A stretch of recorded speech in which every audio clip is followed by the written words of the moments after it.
After the reading of the petition, the judge went up to Ivan Ivanovitch, took him by the button, and began speaking to him almost like this.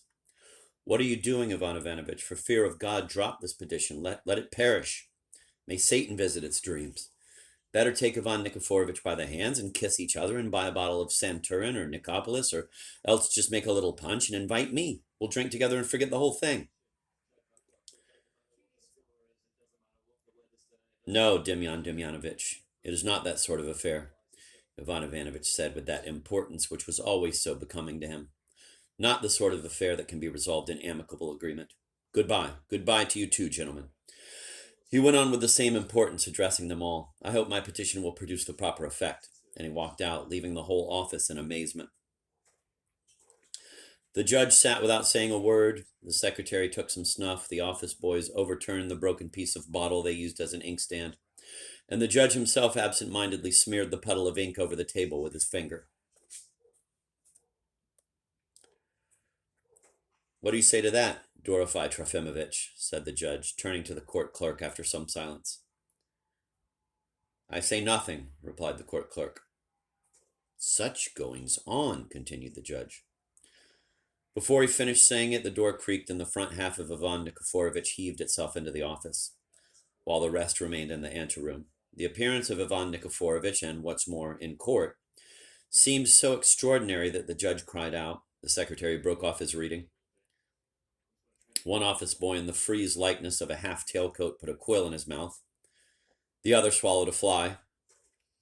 Even the invalid who fulfilled the functions of both messenger and watchman, who till then had been standing by the door scratching under his dirty shirt with stripes sewn to the shoulder, even this invalid gaped and stepped on somebody's foot.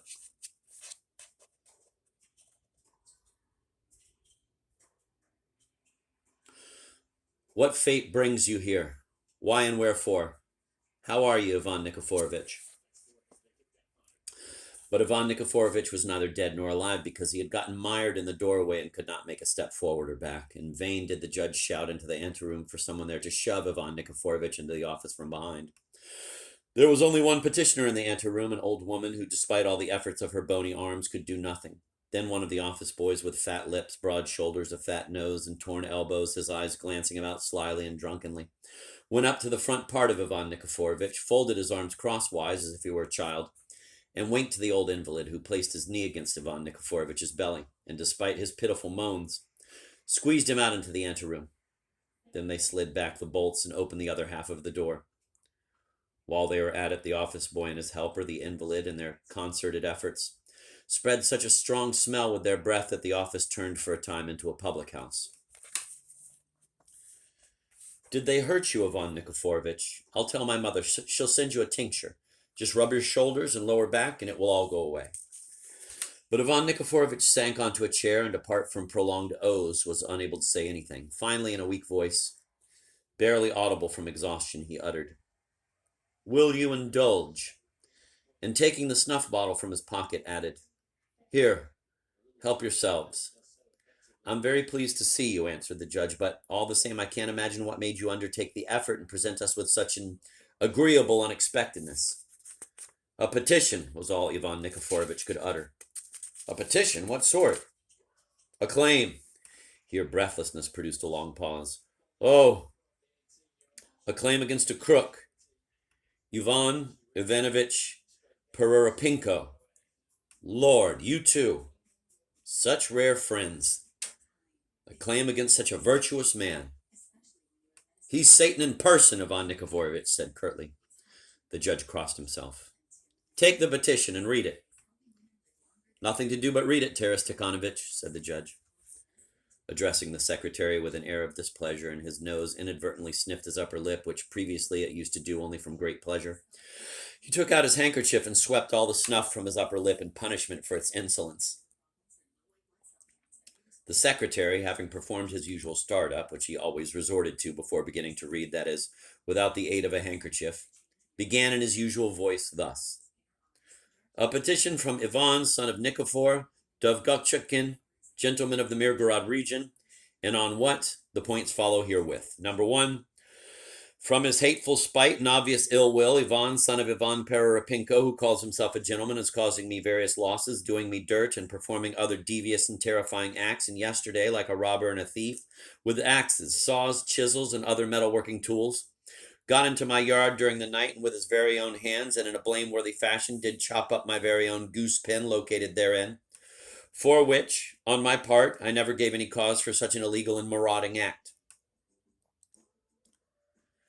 Number 2, the said gentleman Pererapinko presumes upon my very life, and having kept this intention secret until the 7th day of the last month, came to me and in a friendly and cunning fashion started begging for my gun, which was in my room, offering me, with his particular niggardliness, a lot of worthless things, to wit, a brown sow and 2 measures of oats. But, divining his criminal intention even then, I made every effort to divert him from it. But the said crook and scoundrel Ivan, son of Ivan Pererapinko, did abuse me in a churlish manner, and since then has nursed an irreconcilable enmity toward me. Furthermore, the said aforementioned violent gentleman and robber,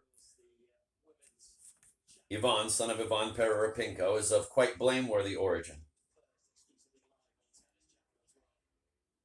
His sister was a notorious strumpet who went off with a company of chasseurs that was quartered in Mirgorod 5 years ago, and she registered her husband as a peasant. His father and mother were also most lawless people, and both were unimaginable drunkards. Yet the above-mentioned gentleman and robber Pererapinko has exceeded all his relations in bestial and blameworthy acts, and in the guise of piety does the most godless things, does not keep fasts, for on the eve of St. Philip's Day, this apostate bought a lamb and ordered his lawless wench Gapka to slaughter it the next day, explaining that he supposedly needed tallow just then for lamps and candles. Therefore, I request that this gentleman, being a robber, a blasphemer, and a crook, already caught thieving and marauding, be put in irons and conveyed to prison, or to the state jail, and that there, on discretion, being stripped of his ranks and nobility, he be given a good basting with birch rods and be sent to hard labor in Siberia as necessary, that he be made to pay all expenses and losses, and that a decision be forthcoming on this my petition. Setting hand to which petition, I am Ivan, son of Nikifor, Dovgochunk, gentleman of the Mirgorod region. As soon as the secretary finished reading, Ivan Nikiforovich took his hat and bowed, with the intention of leaving.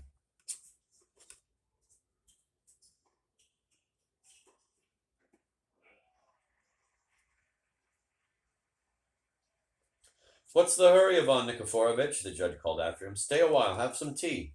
Orishko, why are you standing there, stupid girl, winking at the office boys? Go and bring tea. But Ivan Nikiforovich, frightened to have gone so far from home and have endured such a dangerous quarantine, had already managed to get through the door, saying, Don't trouble yourself, it's my pleasure, and closed it behind him, leaving the whole office in amazement. There was nothing to be done. Both petitions were accepted, and the affair was about to take a rather interesting turn when one unforeseen circumstance lent it still greater amusement. As the judge was leaving the office in the company of the court clerk and the secretary, while the office boys were filling a sack with chickens, eggs, loaves of bread, pies, knishes, and other stuff brought by petitioners, just then a brown sow ran into the room, and to the astonishment of those present, snatched, not pie or crust of bread, but Ivan Nikiforovich's petition, which lay at the end of the table with its pages hanging down. Having snatched the paper, the brown porker ran off so quickly that none of the officials could catch her, despite the hurling of rulers and ink bottles. This extraordinary incident caused terrible turmoil, because a copy had not even been made of it yet. The judge, that is his secretary and the court clerk, discussed this unheard of circumstance for a long time. The decision was finally taken to write a report about it to the police chief, since the investigation of this case belonged rather to the civil police. Report number 389 was sent to him that same day, whereupon there took place a rather curious conversation which readers may learn about in the next chapter.